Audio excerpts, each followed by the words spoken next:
क्या आपने कभी सोचा है जो लोग मांस खाते हैं उनके कर्मों का क्या फल मिलता है? क्या भगवान उनसे नाराज होते हैं या फिर ये सब सिर्फ एक मान्यता है? आज हम बात करेंगे धर्म, कर्म और परिणाम की। जैसा कि श्री कृष्ण ने बताया है, यह वीडियो किसी को जज करने के लिए नहीं है, बल्कि सच समझने के लिए है। श्री कृष्ण का मूल सिद्धांत कर्म का नियम। श्री कृष्ण ने भगवद गीता में साफ कहा है, हर व्यक्ति को अपने कर्मों का फल मिलता है। उन्होंने बताया कि यह संसार कर्म भूमि है। जो हम करते हैं वही ऊर्जा बनकर वापस हमारे जीवन में आती है। अगर हम किसी जीव को पीड़ा देते हैं तो वह पीड़ा एक कर्म बनकर हमारे जीवन में लौटती है। यह तुरंत भी आ सकती है या अगले जन्म में भी। 3 सात्विक, राजसिक और तामसिक भोजन। श्री कृष्ण ने भोजन को 3 भागों में बांटा। सात्विक भोजन शुद्ध, हल्का, शांति देने वाला। राजसिक भोजन तीखा, उत्तेजना बढ़ाने वाला। तामसिक भोजन बासी, हिंसक या भारी भोजन। मांस को तामसिक भोजन माना गया है। तामसिक भोजन क्या करता है? मन में क्रोध बढ़ाता है, धैर्य कम करता है, आध्यात्मिक शक्ति घटाता है, मन को अशांत करता है। इसका मतलब यह नहीं कि जो मांस खाता है वह बुरा इंसान है, लेकिन उसका मन अधिक भौतिक और उत्तेजित हो सकता है। 4 जीव हिंसा और उसका प्रभाव। श्री कृष्ण ने हर जीव में आत्मा का वास बताया है। उन्होंने कहा, आत्मा न जन्म लेती है न मरती है। जब कोई जीव मारा जाता है तो केवल शरीर खत्म होता है, आत्मा नहीं।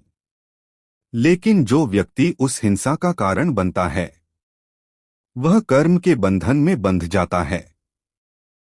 यह बंधन कैसे दिखता है? जीवन में अचानक कष्ट, मानसिक अशांति, बिना कारण समस्याएं, आध्यात्मिक प्रगति में रुकावट। ये सब कर्मों के परिणाम हो सकते हैं। 5 क्या भगवान सजा देते हैं? बहुत लोग सोचते हैं, क्या भगवान दंड देते हैं? श्री कृष्ण ने बताया, भगवान सजा नहीं देते, कर्म ही फल देता है। जैसे अगर आप आग में हाथ डालोगे तो जलोगे। यह सजा नहीं, नियम है। उसी तरह हिंसा का कर्म अपने साथ परिणाम लेकर आता है। 6 क्या मांस खाने वाला व्यक्ति मोक्ष नहीं पा सकता? यह बहुत बड़ा सवाल है। श्री कृष्ण ने किसी भी व्यक्ति को हमेशा के लिए पापी नहीं कहा। अगर कोई व्यक्ति समझकर अपने जीवन में बदलाव लाता है, करुणा अपनाता है, तो उसके कर्म बदल जाते हैं।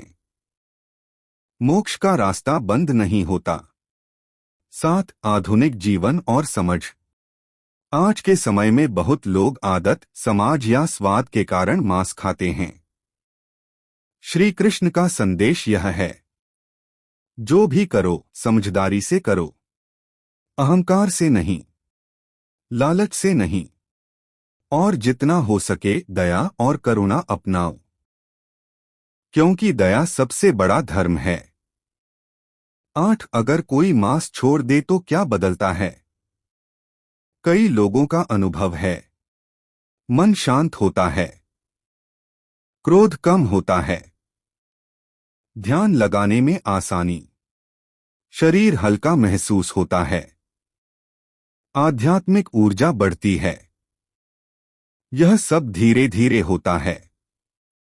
9 निष्कर्ष। तो आखिर मांस खाने वालों के साथ क्या होता है? उन्हें तुरंत सजा नहीं मिलती, लेकिन कर्म का नियम काम करता है। हिंसा का प्रभाव मन और जीवन पर पड़ सकता है। बदलाव हमेशा संभव है। श्री कृष्ण का संदेश डर नहीं बल्कि जागरूकता है। धर्म का मतलब है दया, करुणा और समझ। अगर आपको लगता है कि दया सबसे बड़ा धर्म है तो कमेंट में लिखिए जय श्री कृष्ण। और ऐसी ही धार्मिक और ज्ञानवर्धक वीडियो के लिए चैनल को सब्सक्राइब करें।